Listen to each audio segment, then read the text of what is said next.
Refugee Council and the Trade Union Congress have launched a joint campaign on the government to let asylum seekers work.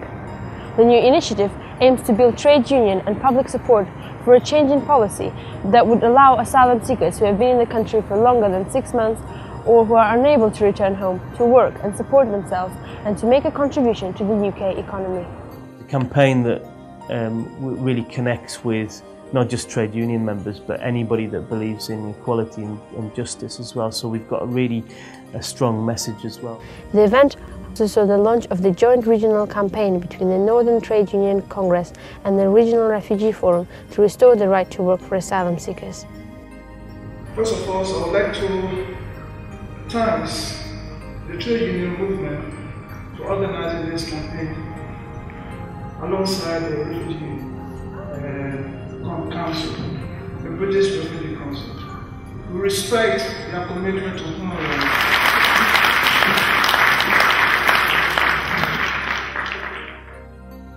The event, held at the Centre for Life in Newcastle, drew a fantastic audience of over 60 trade union organisers and activists, community representatives, refugees and asylum seekers. I'm saying it to try and ensure the TUC support for asylum seekers to work. We've heard all day about the impact on individuals, on their families, on their self-esteem and well-being of not being able to work. We gave speech and then testimonies which worked very well with the audience, and that was the starting of everything in our region. In 2002, the policy allowing asylum seekers to work up to 6 months was reversed. Since then, asylum seekers in the UK, some of whom have waited months or even years for a decision on their claim, have been forced onto a benefit system which leaves them 30% below the poverty line. Asylum seekers who have reached the end of this process are in a worse predicament, receiving minimal support or no support at all. If you reach like my age, you are 33 or 34, if you're not allowed to work, it don't make any sense. You know, you have to have money. You know, I don't want to depend on the government. I want to depend on myself. I'm in section 4. You know, I not get the cash money. I only get a voucher, £35 a week. I'm not allowed to go and buy the clothes stuff. I only can buy the food from the Tesco. Asylum seekers under a Labour government are denied permission to work. They're denied access to healthcare, denied access to education. Through not being allowed to work, denied a right to a family life and to dignity.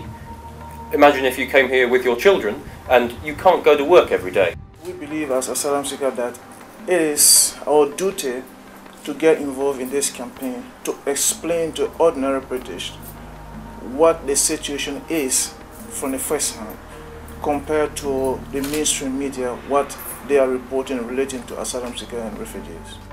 When I was introduced to this campaign, I believe that is the right thing for me to do because from experience, time to time, I understood that working is the best way forward in any way of integrating and being responsible and contribute to community.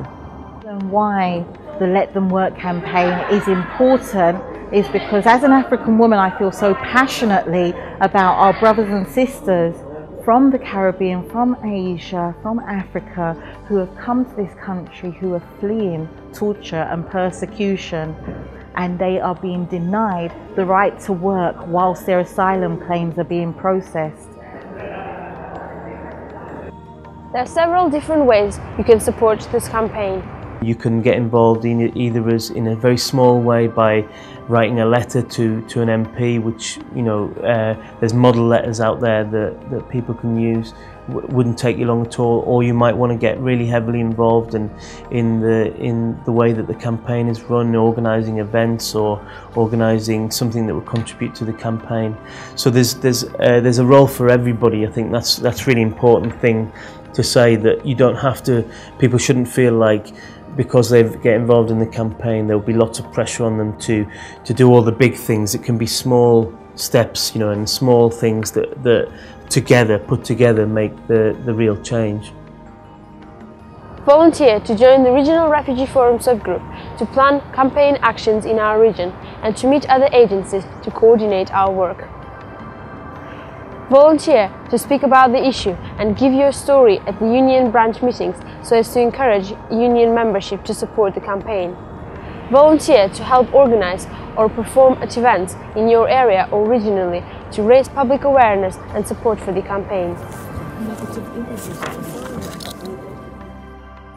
Volunteer to collect testimonies, personal stories from members of your community by encouraging them to complete the questionnaires, by making voice-recorded dialogue or video with them.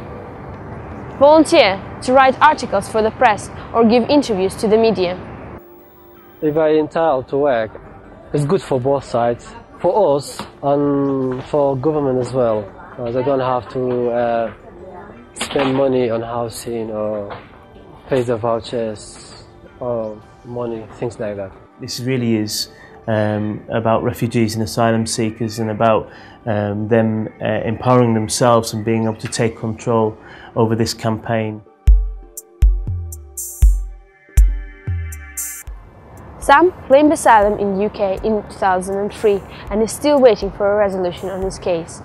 He lives in Sunderland with his partner and young child and voluntarily runs the Sunderland Integration Project. I attended conferences, trainings with Trade Union Congress, and I attend their annual Congress in Brighton, which of course gave me the idea to move on and build a subgroup around our region, northeast of England.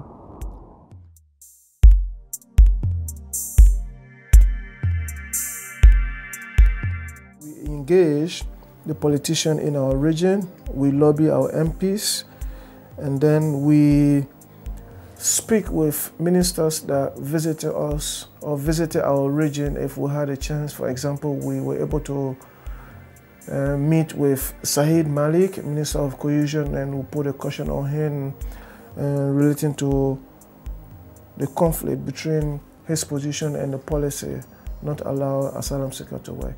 Gabriel Malamba is from the Democratic Republic of Congo, went to university and gained a degree in electrical engineering and then worked professionally as an engineer in TV and radio station, had a comfortable and decent life and was able to provide for extended family and friends. We are the people, we can even contribute to the economy of this country, but they don't really give us that chance to do it. But we really deserve it, because we are here for our safety. Mary Kimani was born in 1985 in Kenya, but currently living in Darlington with her family, and has lived in the UK for a total of 8 years.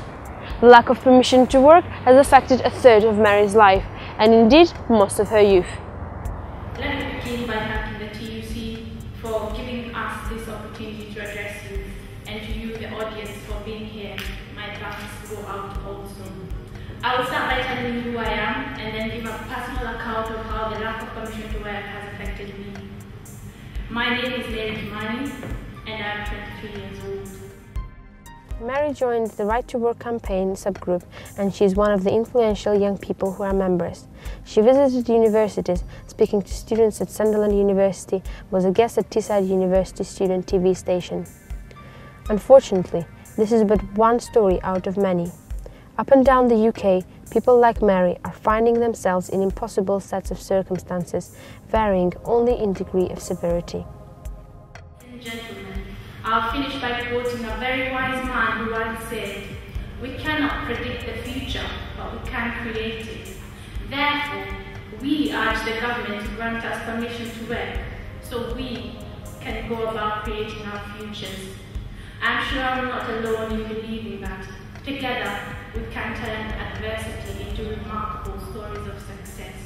Thank you very much for listening. Recently, Mary and Mohammed have been granted a refugee status. They have been with the campaign since the early days and have started campaigning because they could not work, finish studies or get married, but they fought for their right.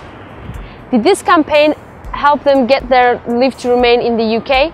We cannot say for sure, but what we can conclude from this is that one's asylum case cannot be negatively affected for being part of it.